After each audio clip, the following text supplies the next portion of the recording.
Bueno, vámonos con nuestro siguiente invitado. Ya está con nosotros Miguel Cocom de Púrpura Analytics. Bienvenido, Miguel. Hola, Gastón, buen día. ¿Cómo estás? ¿Cómo amaneces? Todo bien, muchas gracias. gracias. Queríamos invitarte hoy no para hablar de estadística, que es lo que generalmente hacemos contigo, pero para hablar de algo que nos pareció muy interesante.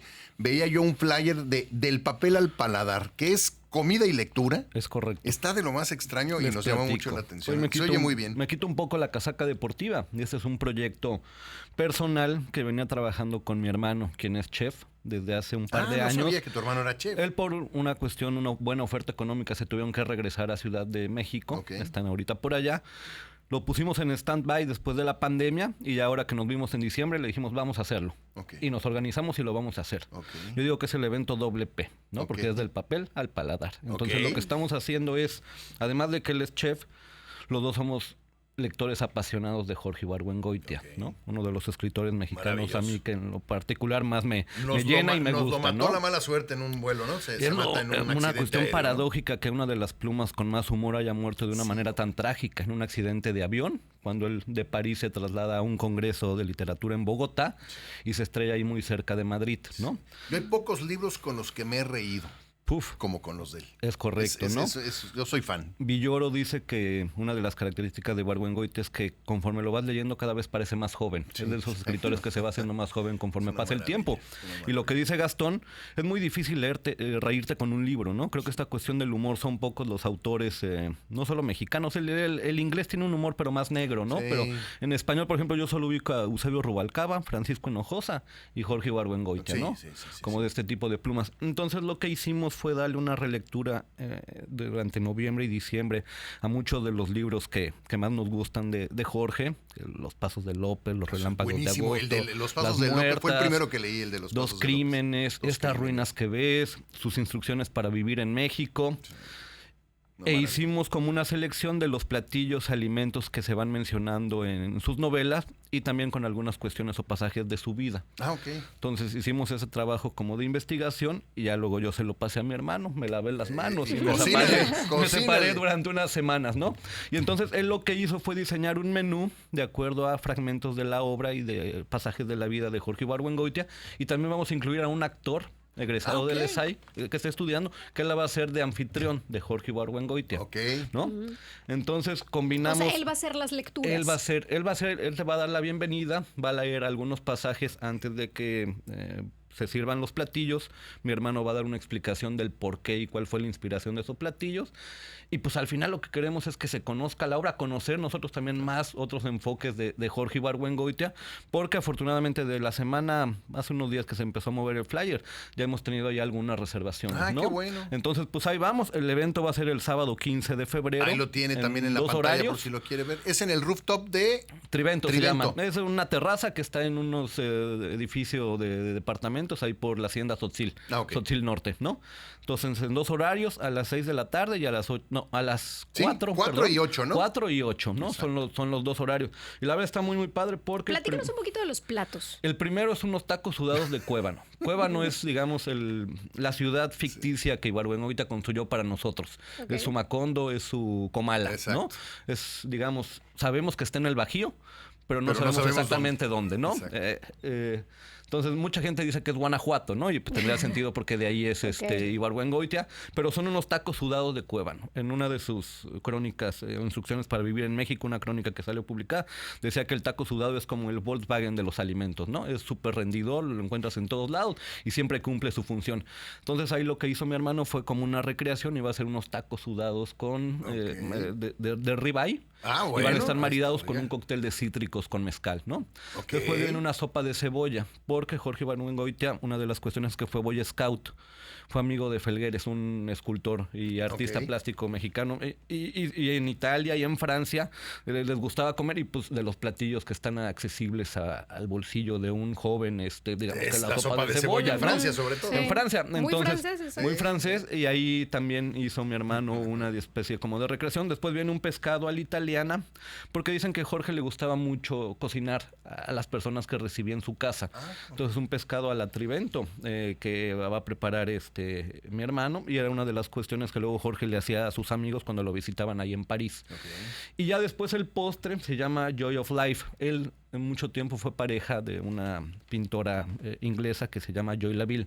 Okay. Todas las portadas de Jorge tienen una característica muy peculiar, que son como tonos pasteles. Sí, ¿no? verdes, todos azules. Los verdes, azules, ¿no? Sí. Todos los diseñó su pareja, no sabía. ¿no? Okay. Y aquí el postre, la verdad me dijo mi hermano la pronunciación y todos los ingredientes. Y ya se te olvidó, pero ¿no? Bueno, lo importante es que se veía muy, muy rico, pero tienen los colores de las portadas de los libros de Ibargüengoitia, ¿no? Okay. Y todos van a estar marinados con algún vino pues, relacionado tanto con la vida de Jorge, sus pasajes, como con el alimento que se les está dando. Todo, pues bueno, se combinan, les comento, el teatro. Porque Ibargüengoitia primero empezó escribiendo teatro también, pero él dice que se retiró por dos cosas, obviamente con su humor característico. Uno, que su apellido no cabía en las marquesinas del teatro, ¿no? Y dos, que siempre tuvo problemas con el diálogo, pero no tanto escrito, sino con la gente de teatro, ¿no? Entonces que por eso mejor se dedicó a cuestiones como de escritura más personales, él escribía, ¿no? en el Excelsior todas las semanas, Todas las semanas, ahí luego lo compiló y fue el de Instrucciones para Vivir en México. Entonces, bueno, ese es uno de los eventos a los que quería invitarlos, ¿no? Oye, ¿qué hay que hacer para hacer una reservación? ¿Dónde nos comunicamos? Se pueden comunicar, mandarme un WhatsApp o llamarme directamente conmigo. Mi teléfono es el 99 92 22 55 25. Está ahí en el flyer también, Miguel Cocom, y ahí les podemos dar más información. Sí, todavía estamos a unos días para... Oye, y antes de dejar este tema rápidamente de Ibargüengoitia, ¿con qué libro empezar aquellos que no hayan leído a Jorge Ibargüengoitia? Mi favorito a mí es el de Estas ruinas que ves. Okay. A mí me gusta mucho y creo que el de las relámpagos, los relámpagos, y aparte se aborda de una manera muy muy lúcida, ingeniosa, pues la cuestión de la revolución, la independencia, ¿no? El de las muertas, que es el caso de las Poquianchis, sí, ¿no? Las Poquianchis, entonces, pero bueno, a mí yo diría Estas ruinas que ves. Para que lo lea, si puede, son libros breves que se los echen una sentada, porque no son nunca de muchas hojas, nunca. No, en una tarde, un fin de semana, sí, se puede, o sus cuentos también que están compilados en La Ley de Herodes, ¿no? Sí, claro. Entonces también podrían ser. Por el que lleguen a Jorge Ibargüengoitia les va a gustar. Sí, van a ver, vale mucho la pena. Oye, otra cosa que también queríamos preguntar, homenaje a la profesora Efiluz. ¿Murió el año pasado? Murió el año pasado, 2024. ¿Va a haber un evento? Ya se inauguró una exposición, te platico. Yo colaboro en la Casa de la Historia de la Educación, que es un edificio que está entre la calle 62, entre 45 y 47. Que digamos es entre Bancarios y La Negrita, ¿no? Es un edificio que en su momento fue una primaria, se llamaba Ana María Gallaga, hace ya muchos años. Ana María Gallaga, por si no lo saben, es la madre del padre de la patria. Es la mamá de Miguel Hidalgo, ¿no?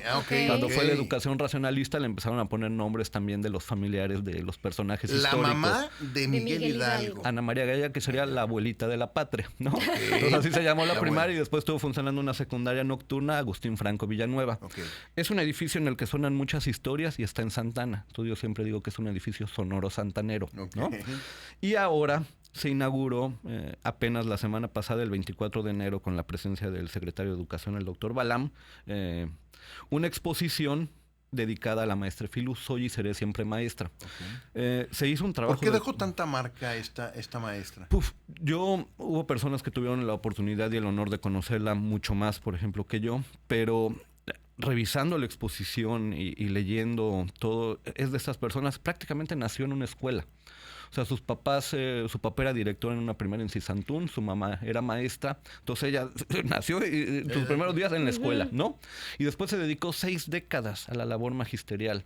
Primero como maestra se tuvo que ir a Tabasco, a Teapa, como le tocó esta cuestión del sueño mexicano, ¿no? Cuando fueron egresando muchos maestros de las normales y los mandaron por todo México. Con el objetivo de regresar algún día y de empezar ahí a formar las escuelas, ¿no? Y hay una imagen de cuando ella se tuvo que subir a la avioneta para trasladarse a Tabasco. Fue maestra de maestros también en el Centro de Actualización Magisterial. Escribía poemas, escribía artículos periodísticos, escribía rimas, adivinanzas, bombas. También en sus tiempos libres, porque los tenía, no sé de qué manera organizaba su tiempo.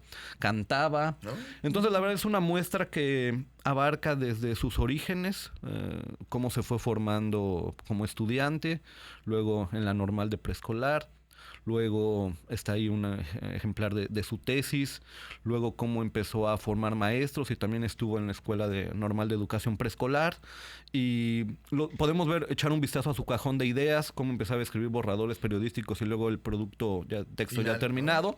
Y también hay archivos multimedia para que le escuches declamar un monólogo regional, por ejemplo, o escucharla cantar, hay algunas cuestiones. Entonces, la verdad, yo los invito a que vayan y conozcan primero el espacio, que es un espacio arquitectónico muy, muy bonito, tiene su biblioteca, tiene su archivo, y pues que le echen un ojo a esta muestra. ¿Hasta cuándo está?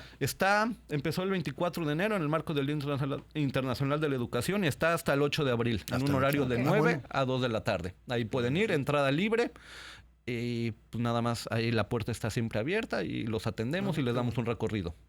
Te agradecemos muchísimo, Pues Miguel. muchas gracias, Miguel, bueno, por las dos. Y ya lo sabe, le repito el teléfono de Miguel por si le interesa pasar una velada al estilo Ibargüengoitia, 9992-22-55-25, para que le marque. Y bueno, y Don Cocom, así lo puede buscar en las redes sociales también, él le puede poner @Don Cocom y ahí le puede escribir. Miguel, muchísimas gracias por compartir. Buen día. Bueno, ahí lo tiene. 7 de la mañana con 48 minutos. Vamos a hacer una pausa y ya regresamos.